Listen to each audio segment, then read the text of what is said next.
हर वक़्त खाना खाना, क्या ये सही है? क्या हम लोगों की जो खाने की हैबिट है, ये भी सही है अपनी हेल्थ के लिए? गलत है। इंटरमिटेंट फास्टिंग इसके पीछे जो साइंस छुपी हुई है, ये आपकी सिर्फ़ वज़न घटाने में ही हेल्प नहीं करता है, कैंसर जैसी बीमारी को भी प्रिवेंट करने में हेल्प करता है। आज मैं doctor KK Roy on behalf of know your health channel बताने वाला हूँ, इंटरमिटेंट फास्टिंग की टाइप्स, इसकी हेल्थ बेनिफिट्स क्या-क्या है? चलिए जानते हैं। पूरा वीडियो को हम लोग 6 सेक्शन में डिवाइड करेंगे। सेक्शन 5 में हम लोग डिस्कस करेंगे इंडियन डाइट के हिसाब से, इंडियन कल्चर के हिसाब से प्रैक्टिकल टिप्स क्या है। तो सेक्शन 5 तक जरूर रुके रहिएगा। चलिए शुरू करते हैं। इंटरमीडिएट फास्टिंग एक ईटिंग पैटर्न है, ना कि ये एक डाइटरी प्लान है। ऐसे चलिए डिटेल कुछ जानते हैं, समझते हैं। इंटरमीडिएट फास्टिंग मतलब आप कभी कभी खाना खाएंगे और कभी कभी खाने की एक गैप देंगे, खाने में गैप देंगे। मोस्ट पॉपुलर मेथड है 16:8, जिसे इसका मतलब ये है 16 घंटा आप खाना नहीं खाएंगे और 8 घंटे की एक विंडो रहेगा जहां पर आप खाना खाएंगे। ये सबसे ज्यादा पॉपुलर एक मेथड है। 5:2 मतलब वीकली आप 2 दिन खाना खाने में और कैलोरी में बहुत रेस्ट्रिक्ट करेंगे। मोस्टली 500 टू 600 कैलोरी आप डेली रेस्ट्रिक्ट करेंगे, हफ्ता में एटलीस्ट 2 दिन। नंबर 3 है ओमन। नंबर 4 है ईट स्टॉप ईट। इसका मतलब है हर ऑल्टरनेट डे आप फास्टिंग करेंगे या फिर 1 या 2 दिन के बाद बाद फास्टिंग करेंगे। नंबर 5 है ऑल्टरनेट डे फास्टिंग। जैसे कि नाम ही है, एक दिन खाना खाएंगे, एक दिन फास्टिंग में रहेंगे। और नंबर 6 पे है वॉरियर मेथड, जहाँ पर 20 आवर्स तक आप फास्टिंग में या फिर हल्का स्नैक्स लेंगे, बट हेवी मील डिनर में होगा। तो ये था इंटरमीडिएट फास्टिंग की कुछ टाइप्स। चलिए अब सेक्शन वाइज डिस्कस करते हैं। नंबर 1 सेक्शन पे हम लोग डिस्कस करेंगे वेट लॉस एंड मेटाबॉलिज्म के बारे में। फास्टिंग में इंसुलिन लेवल ड्रॉप हो जाता है, जिससे फैट बर्निंग इंक्रीज हो जाता है। फैट बर्निंग इंक्रीज होना मतलब आपकी वेट रिडक्शन स्टार्ट होना। ये जो प्रोसेस है, इससे मेटाबॉलिक जो फ्लेक्सिबिलिटी है, ये इंप्रूव होता है। स्टडीज में ये भी देखा गया है, अगर आप इंटरमीडिएट फास्टिंग करते हैं, it is a better way of losing weight than a very strict diet pattern और कैलोरी रेस्ट्रिक्टेड डाइट। मतलब है, अगर आप इंटरमीडिएट फास्टिंग करते हैं, जैसे कि मैंने पहले ही बताया, intermediate fasting is a eating pattern, eating habit, ना कि ये बहुत स्ट्रिक्ट डाइट है। तो फिर अगर आप इंटरमीडिएट फास्टिंग करते हैं, ये देखा गया है स्टडीज में, बेटर वेट कंट्रोल करता है देन अगर आप बहुत ज्यादा कैलोरी रेस्ट्रिक्ट करते हैं। तो अगर इंडियन डेटा के हिसाब से देखा जाए, इंडिया में जिस तरह की ओबेसिटी एपिडेमिक हो रहा है, तो फिर इंडिया की जो बेस्ट ऑप्शन है वो है इंटरमीडिएट फास्टिंग ही एक पैटर्न है, जिससे कि ना सबसे अच्छा ओबेसिटी को कंट्रोल किया जा सकता है।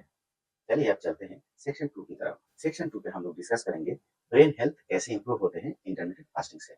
अगर आप इंटरमीडिएट फास्टिंग करते हैं, तो फिर ब्रेन डिराइव न्यूरोट्रॉपिक फैक्टर, इसकी जो मात्रा है वो बढ़ जाता है, जिससे आपकी मेमोरी शार्प होते हैं, फोकस इंप्रूव होते हैं और रिस्क ऑफ अल्जाइमर डिजीज कम हो जाता है।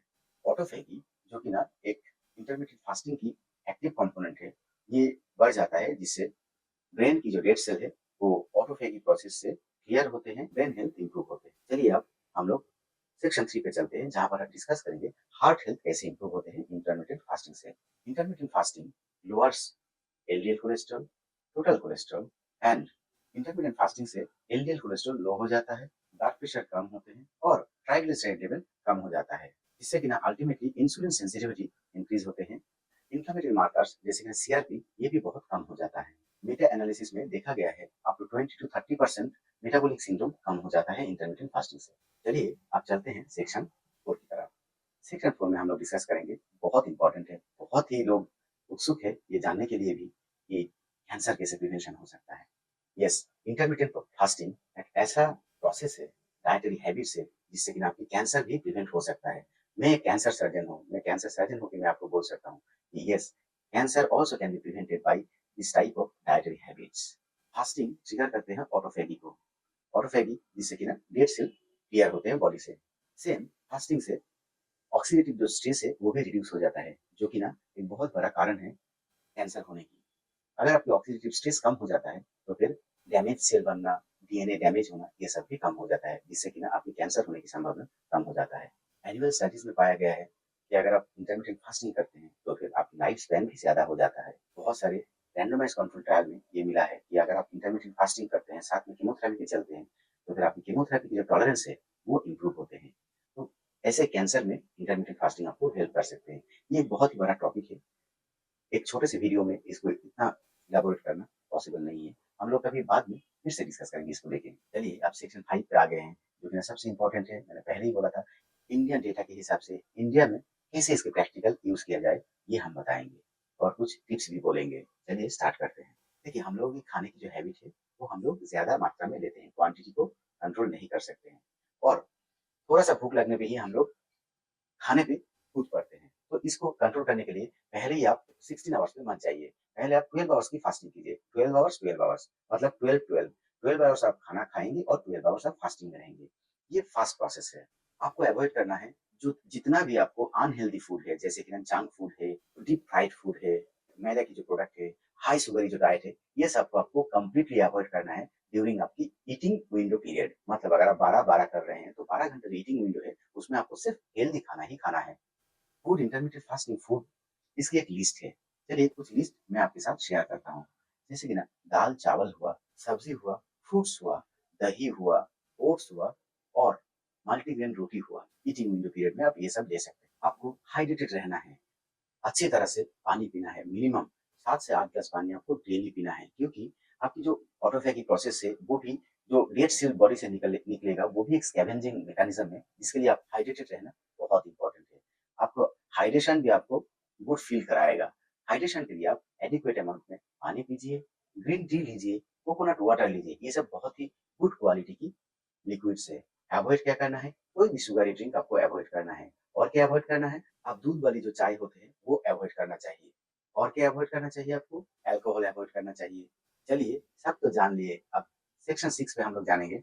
One of the most important thing, इसको ये नहीं करना चाहिए। करना तो सबको इच्छा होता है, लेकिन किसी-किसी को तो ये करना नहीं भी चाहिए, क्योंकि उनकी शायद हेल्थ रिस्क ज़्यादा होगा।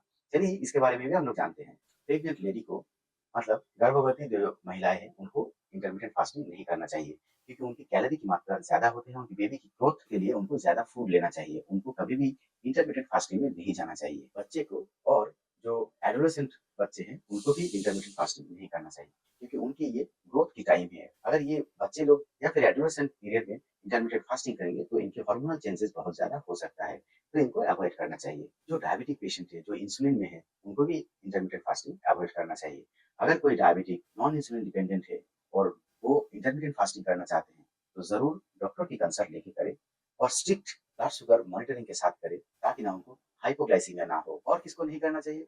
बहुत सारे लोग हैं जिनको ईटिंग डिसऑर्डर है, मतलब वो बहुत ज़्यादा खाते हैं। इसे ये एक डिसऑर्डर है, मेंटल हेल्थ प्रॉब्लम है, वो बहुत ज़्यादा मात्रा में खाना खाते हैं, इसे ईटिंग डिसऑर्डर बोलते हैं। उनको भी ये नहीं करना चाहिए। पहले उनको डॉक्टर की सलाह लेना चाहिए, डॉक्टर के साथ कंसल्ट करना चाहिए, उसके बाद अगर बोलते हैं तो जाके करना चाहिए। तो इस वीडियो में हम लोगों ने बहुत अच्छी तरह से जान लिए इंटरमिटेंट फास्टिंग क्या है, इसकी टाइप क्या है, कब करना चाहिए, किसको करना चाहिए, कैसे करना चाहिए, इंडियन सिनेरियो में कैसे करना चाहिए। इंटरमिटेंट फास्टिंग आजकल इंडिया में सोशल मीडिया में स्पेशली एक तो ट्रेंड बन चुका है, लेकिन ये ट्रेंड नहीं है।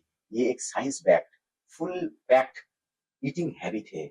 अगर आप इसे ठीक-ठाक अपना पाएँगे, तो आपकी लाइफ में बहुत कुछ हो सकता है। आपकी लाइफ कंप्लीटली चेंज हो सकता है।